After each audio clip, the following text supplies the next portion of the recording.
The year was 2348, and humanity's presence among the stars was anything but harmonious. Dubbed Deathworlders by the galactic community due to Earth's harsh conditions and humanity's propensity to survive where others faltered, humans were feared and misunderstood.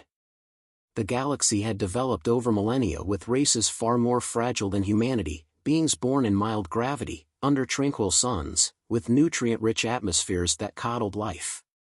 Compared to these species, humans were predators, anomalies who thrived in chaos.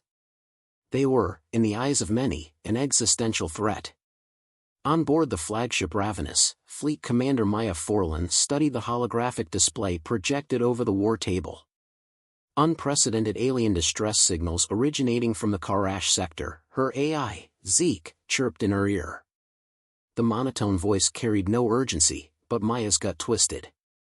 The Karash sector was notorious, a lawless void riddled with smugglers and pirate factions. It wasn't the kind of place aliens screamed for help. Unless someone's desperate enough to want us, Maya muttered under her breath. Zeke didn't respond. Maya tapped her temple implant, zooming in on the source of the signal. Run a cross-check of any hostile fleets known to operate near Karash. Prioritize the All-Terran Syndicate. Her officers waited for orders, their uniforms pristine but their faces uneasy. Humanity's fleet had only recently clawed its way to reluctant acceptance by the United Galactic Accord, though acceptance was a loose term. Any excuse to brand them as aggressors would ignite a political wildfire. Answering a distress call wasn't just a mission, it was a chess move in an unforgiving game. But Maya had little choice. Humanity's survival wasn't guaranteed, and if they wanted to prove their place among the stars, they couldn't ignore the alien cry for help. She straightened. We go. Set a course for Karash. As the Ravenous accelerated into slip space, Maya addressed her bridge crew. When we arrive, expect hostility. They didn't call Deathworlders out of altruism. Scan for ambushes, assume everything's a trap, and keep shields up. Aye, Commander, came a chorus of voices. The Karash sector emerged from the void like a rotted tooth in a cosmic jaw. The starlight here was sickly and dim, filtered through clouds of radioactive debris that flickered ominously. As they dropped out of slip space, the fleet's sensors pinged aggressively. The distress signal pulsed like a beacon of pain. Zeke, analysis, Maya commanded. The AI processed for a few seconds before replying. Signal originating from the third moon of Yellock Prime. Scans indicate significant damage to its atmosphere. Signs of surface bombardment. And hostile presence? Maya pressed. Confirmed. For all Terran battlecruisers in low orbit. Minimal shielding, low power output. They appear damaged. Maya frowned. All Terrans were notorious scavengers, but they didn't start fights they couldn't finish. What could have crippled them? Her XO, Lieutenant Calorimus, leaned closer. Could be an opportunity, Commander. They're limping. Or baiting us, Maya countered. Regardless, we investigate. She flicked her wrist, sending orders across the fleet. Deploy fighters for recon. I want eyes on the moon's surface and detailed scans of those ships. Within minutes, humanity's sleek fighters zipped toward Yellock Prime's third moon, their engines a whisper against the cosmic silence. Maya watched the feeds nervously, her fingers tapping the edge of the command table. The screen flickered as drone footage came online, revealing carnage below. The moon's surface was a patchwork of craters and glowing fissures. Massive alien structures, once vibrant with bioluminescent life, lay in ruins, their organic architecture charred and broken. Scattered among the wreckage were survivors. Thousands of them. Small, frail beings with translucent skin and fragile limbs. Their cries for help filled the comms, a haunting cacophony of alien despair. Visual confirmation on the source of the distress signal, one of the fighter pilots reported. They're packed into shelters, but they won't last long without evacuation. Radiation levels are spiking. Maya's stomach tightened. Whoever these aliens were, they were on borrowed time. Prepare dropships for a rescue op, secure a perimeter on the surface and evacuate survivors. She turned to Kala. You have the bridge. Where are you going? Kala asked, though she already knew the answer. Down there, Maya said, strapping on her exosuit. If this is a trap, I want to be the one springing it. Maya's boots hit the scorched ground with a dull thud, her visor shielding her from the glaring radiation. The air smelled of ozone and ash. Behind her, squads of Marines disembarked, their movements precise and wary. The alien survivors huddled in makeshift shelters, their large eyes wide with terror as the humans approached. Easy, Maya said, her voice calm but firm. She knelt in front of a trembling alien, its body barely more substantial than mist. We're here to help. The alien hesitated, then spoke in halting, melodic tones. Maya's implant struggled to translate. Destroyers. They came, without warning. Took our kin. Left us for dead. Who came? Maya pressed, but the alien collapsed into sobs. A Marine stepped forward with a med kit, scanning for vitals. Before Maya could ask further, a sudden tremor rippled through the ground. She looked up, and her heart dropped. One of the damaged all-Terran battlecruisers in orbit had shifted position, and was now barreling straight toward the moon.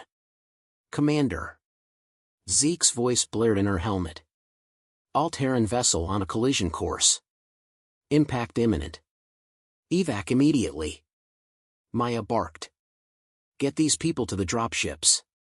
The Marines scrambled into action, lifting the fragile aliens onto stretchers and into transports. Maya stood her ground, watching as the battlecruiser grew larger in the sky. The All-Terrans weren't just abandoning the moon, they were destroying it.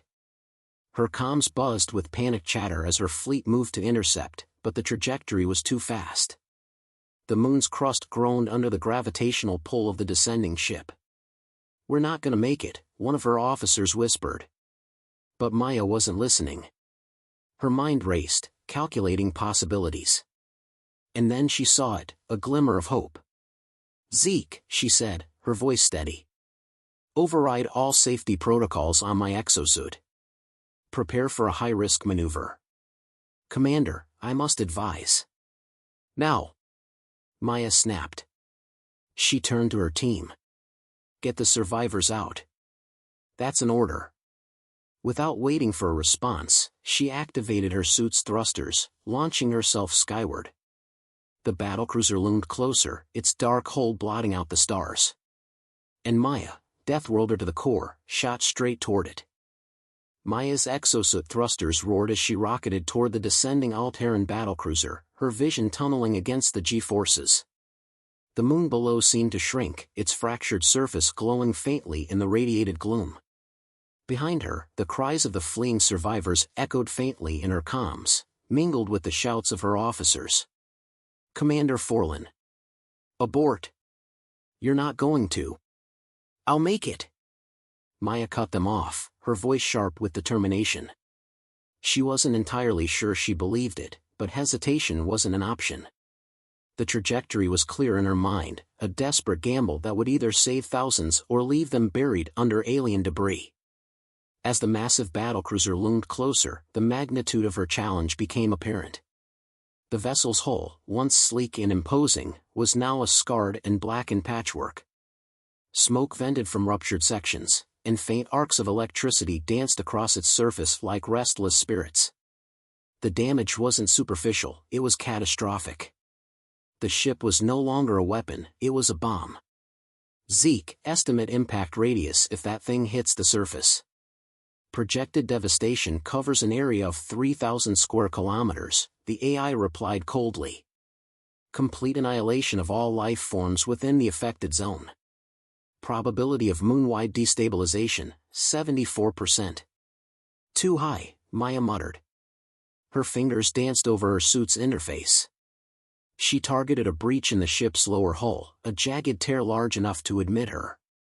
If she could reach the bridge and disable its engines, there might still be a chance to save the moon. Her comms crackled as Kala's voice broke through. Commander, the evac is proceeding, but you're flying blind. The Alterans are suicidal, why would they crash their own ship? It's not suicide, Maya said grimly. They're clearing the evidence. Evidence of what? I'll find out. With a final burst of speed, she plunged into the breach. The interior of the battlecruiser was a labyrinth of twisted metal and flickering lights. Maya landed heavily, her boots clanging against the deck. The air was thick with acrid smoke, and the ship groaned like a wounded animal as it hurtled toward destruction. Her HUD flashed warnings about structural instability.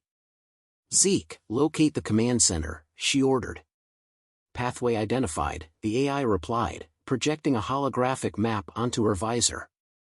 But Commander, the ship's internal scanners have detected life forms. Hostile entities are converging on your position.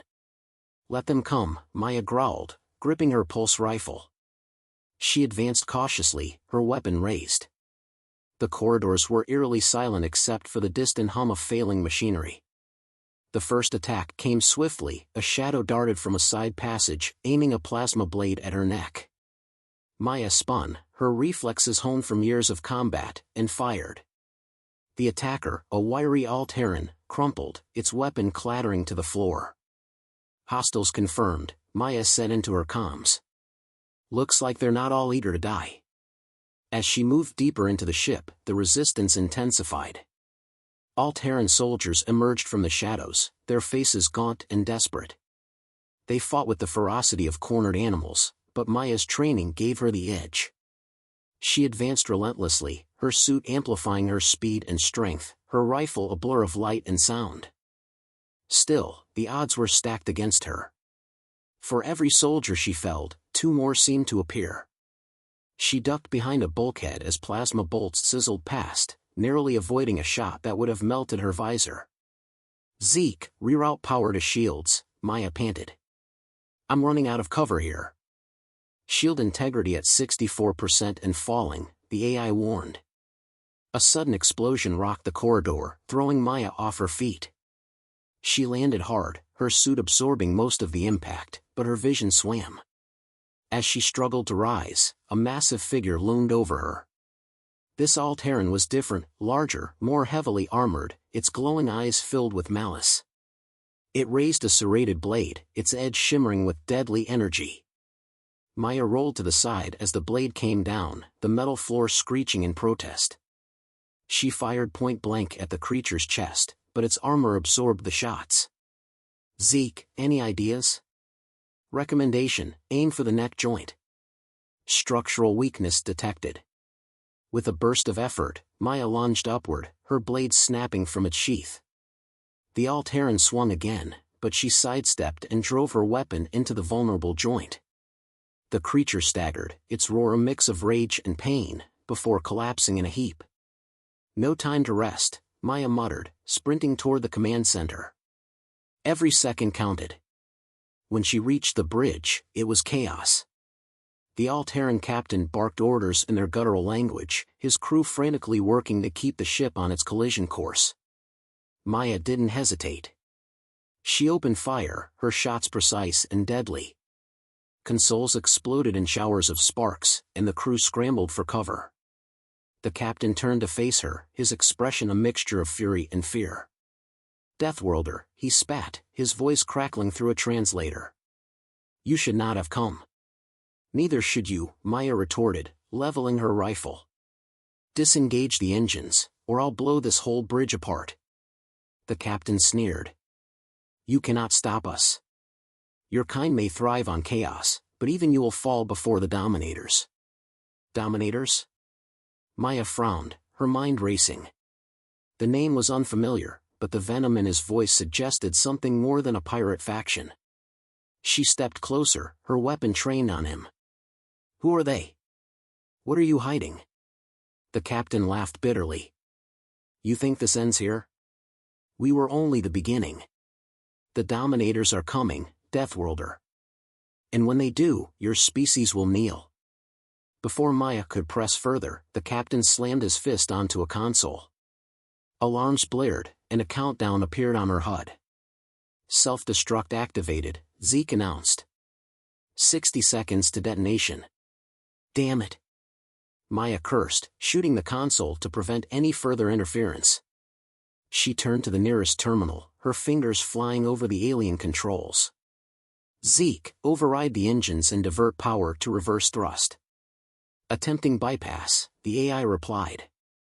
Estimated time to success, 45 seconds. I'll take it, Maya said, sweat beading on her forehead. She could feel the vibrations intensify as the ship accelerated toward the moon. The seconds ticked down agonizingly, the weight of thousands of lives pressing on her shoulders. Engine override complete, Zeke announced. Thrust reversed. The ship shuddered violently as it fought against its momentum, its descent slowing. Maya's relief was short-lived as the self-destruct countdown continued unabated. She had bought time, but not enough. Zeke, send the fleet my coordinates. Have them prepare for a precision strike to vaporize this thing before it detonates. Understood, the AI replied. Signal sent. Commander. Kala's voice cut through. The evac ships are clear, but you need to get out of there. Now. Not yet, Maya said, her eyes fixed on the countdown. We're not out of the woods. She watched as the Ravenous and its accompanying ships lined up their weapons, their targeting systems locking onto the doomed battlecruiser. The bridge trembled as the engines strained against gravity, the self-destruct sequence ticking dangerously close to zero. Fire, Maya whispered. The fleet's weapons unleashed a blinding torrent of energy, tearing through the battlecruiser's hull. Explosions rippled outward, consuming the ship in a fiery inferno. Maya activated her thrusters, hurtling away from the blast zone as the bridge disintegrated around her. The shockwave hit her like a tidal wave, sending her tumbling through space. For a moment, there was only silence and darkness. Then her comms crackled to life. Commander? Maya, do you copy? She groaned, her body aching but intact. Still here, she managed. What's the status? The ship's gone, Kala said. The moon is safe. Maya exhaled, the weight lifting from her chest. But the captain's words lingered in her mind. The Dominators were coming. And humanity wasn't ready.